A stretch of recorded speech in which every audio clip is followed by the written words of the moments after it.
நபிகள் நாயகம் ஸல்லல்லாஹு அலைஹி வஸல்லம் சொன்னாங்களே, இறுதி வசியத்தாக கொடுத்துட்டு போனார்களே, அந்த இரண்டுக்கு ஒத்ததாக நம்முடைய நடவடிக்கைகள் இருக்கிறதா சிந்தித்து பார்க்க வேண்டும். நம்ம வாழ்க்கையில கடைபிடிக்கிற ஒவ்வொரு செய்திகளாக நீங்கள் எடுத்து பாருங்கள்.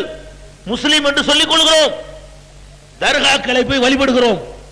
நபிகள் நாயகம் ஸல்லல்லாஹு அலைஹி வஸல்லம் அவர்களுடைய சுன்னத்திலேயோ திருமறை குர்ஆனிலேயோ இதற்கு அனுமதி இருக்கிறதா? ரெண்டையும் பலமாக பற்றி பிடித்து இருந்தால் இது வந்திருக்குமா? நபிகள் நாயகம் ஸல்லல்லாஹு அலைஹி வஸல்லம் உடைய சுன்னத் என்ன சொல்லுது?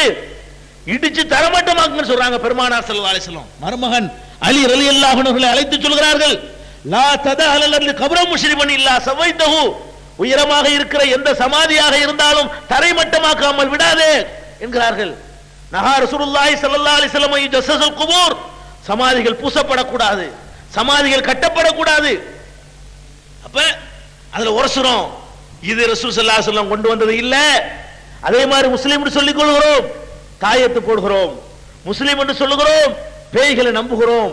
முஸ்லிம் என்று சொல்லுகிறோம், தண்ணீரை ஊதி குடிக்கிறோம். முஸ்லிம் என்று சொல்லுகிறோம், தட்டிலை எழுதி யாரோ தருவதை கரைத்து குடிக்கிறோம். முஸ்லிம் என்று சொல்லுகிறோம், என்னென்னவோ மூட தகடுகளை வாங்கி பதிய வைத்துக் கொள்கிறோம். இதெல்லாம் குர்ஆன்ல இருக்கிறதா?